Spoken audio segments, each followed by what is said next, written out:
2-1 as we welcome you to the fourth game of what promises to be a long, epic duel between the lineup for the San Mig Super Coffee Mixers.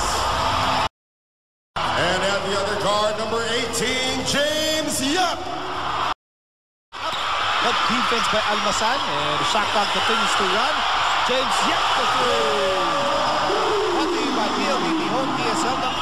DJ spins, sends it to James. He fires again. Yes, sir! That's a three. Brought to you by PLDT home. That's against Paul Lee. I mean, it's a tight mismatch, but it's definitely not a straight mismatch. James Yap the three. That 3-point shot brought to you by PLDT home DSL. Ang nakikita natin, James thought about shooting. Now he shoots and fires, and he'll take two.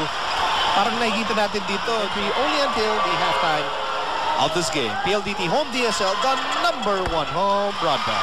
Pero medyo malaki na yung lamang ni James. Brought to you by Cebuana Lulier. Basta pera, ipa Cebuana. 2 for 2 para kay James Yap. Davis, hand off James. James saw an opening. One-hander is good. Quite Lulier. Basta pera, ipa Cebuana. That's one of the things that Rainer Shine has to work on. That's already 6 free throws. Not check it. Somebody came in for Pingus. I think it's Baroka. Meantime, James Yap.